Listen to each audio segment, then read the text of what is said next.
Proverbe chapitre 6, au verset 10 à 11, la Bible déclare ceci, qu'un peu de sommeil, un peu d'assoupissement, un peu de croisements pour dormir, et la pauvreté te surprendra comme un rôdeur. Amen. Proverbe 6, 10 à 11. Un peu de sommeil, un peu d'assoupissement.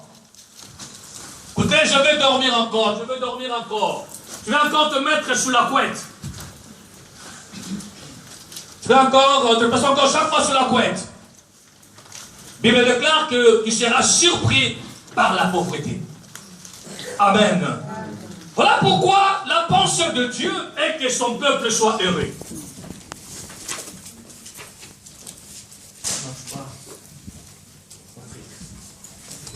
Alléluia. Amen.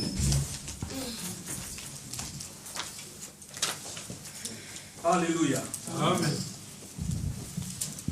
Voilà pourquoi... Non, c'est bon mon frère, t'inquiète, c'est bien, je suis sûr. Ça va aller? Ça va pas couper? Merci. Alléluia. Amen. Voilà pourquoi la pensée de Dieu ce matin est que son peuple soit prospère. Je vous avais dit dernièrement que nos patriarches, Abraham, Isaac et Jacob, la Bible déclare qu'ils étaient des hommes riches. Amen. Mais si nous remarquons actuellement sur la terre, vous allez remarquer que non, le taux de riches, la plupart des riches, ce sont que des païens. Amen. Amen. Mais les enfants de Dieu, qui dit que nous avons Jésus qui a pris notre pauvreté et qui nous a enrichis. Mais réellement, nous n'arrivons pas à vivre cette réalité spirituelle. Alléluia. Voilà pourquoi la pauvreté, ce n'est pas une bonne chose dans la vie d'un enfant de Dieu. Amen. Nous avons évoqué certains points qui font que nous puissions être sous l'esclavage. Je vous avais dit que nous sommes dans un pays où il y a des systèmes.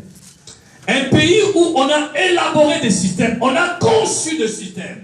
Pendant que vous dormez, il y a des gens qui se sont déjà levés. Ils commencent à chercher comment on peut avoir de l'argent derrière les dos des gens. Alléluia.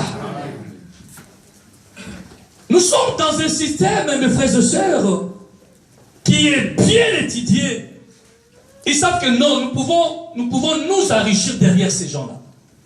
Voilà pourquoi un enfant de Dieu doit demander à Dieu la sagesse, doit demander à Dieu l'intelligence, comment gérer ce que Dieu lui a donné.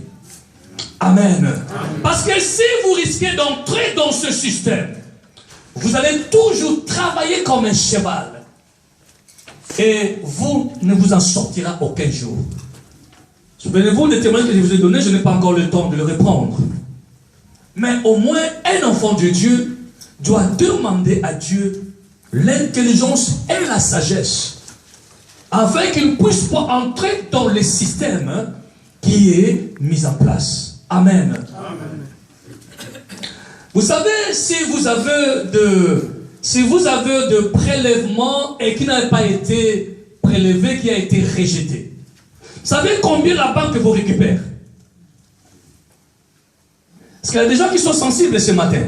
Amen. Moi, quand j'ai regardé mon relevé de l'année passée, parce qu'ils ont totalisé tous les rejets qui n'ont pas marché, j'ai senti plus de 886 €. Amen. Amen. Alors, imaginons maintenant que on est maintenant 1 million de personnes qu'ils ont maintenant tiré de telles sommes. Alléluia. Amen. Voilà pourquoi, mes frères et sœurs, il y a des systèmes qui sont mis en place.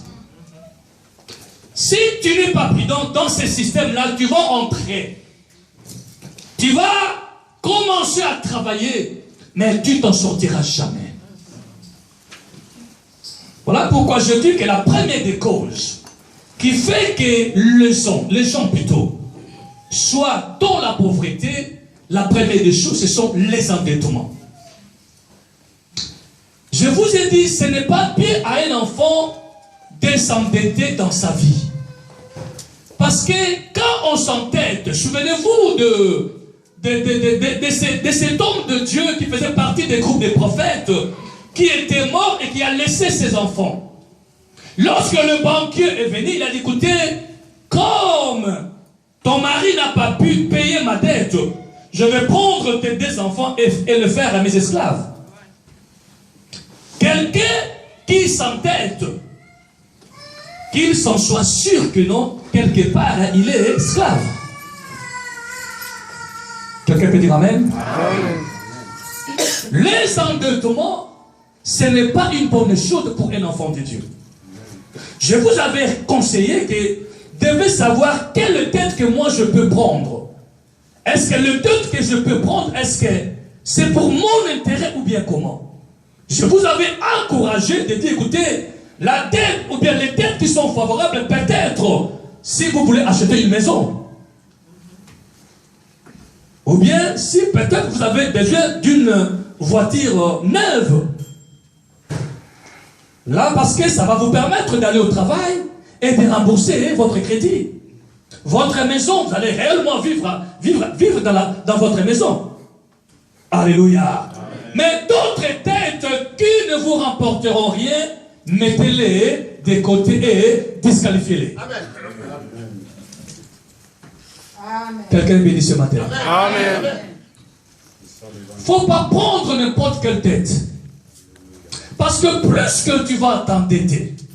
Oh non, parce que je vis, l'autre sœur, elle a mis une bijou de grande qualité de valeur. Moi aussi, je vais aller à la banque endetter pour acheter encore un bijou qui est plus supérieur que ce qu'elle a mis. Tu vas le mettre, mais tu auras du mal pour payer ça. Contente-toi de ce que Dieu t'a donné. Contente-toi de ce que Dieu t'a donné. Amen. Amen. Il y a beaucoup les enfants de Dieu qui s'entêtent dans leur vie chrétienne sans qu'ils les sachent. Non, vous entrez dans le système de ces pays qui va vous bloquer sans que vous le sachiez. Sortez de ce système et demandez à Dieu, Seigneur, donne-moi de l'intelligence, de la sagesse, comment je pourrais gérer ce que tu m'as donné. Amen. Amen. Nous avons vu, le deuxième point, c'était que celui qui n'aime pas travailler, qu'il ne s'attende pas qu'il sera riche. À moins qu'il soit héritier des héritiers de ses parents. Amen. Amen. Mais Dieu nous avait dit que l'homme doit travailler pour sa vie. Amen. Alors, l'homme ou la femme qui ne veut pas travailler dans sa vie, il sera surpris par la pauvreté. Je vous avais dit que le SMIC que l'État vous donne, cela ne peut jamais vous servir comme il faut. Parce que c'est bien calculé, mes frères et sœurs. Alléluia. C'est bien calculé, mes frères et sœurs. À moins que tu dises que voilà, je n'achète pas des costards. Peut-être que tu acceptes peut-être un peu de marcher à pied. Mais avec ce qu'on vous donne là, je ne pense pas que ça peut vous aider à aller loin. Voilà pourquoi il faut travailler, mes frères et sœurs. Sortez de la paresse de ne pas travailler. Moi, je veux voir les hommes et les femmes de cette église qui travaillent pour que cette œuvre puisse avancer. Amen. Amen. Mon souci ces derniers temps, je besoin que le Seigneur puisse vous accompagner dans vos CV. Puisse vous accompagner.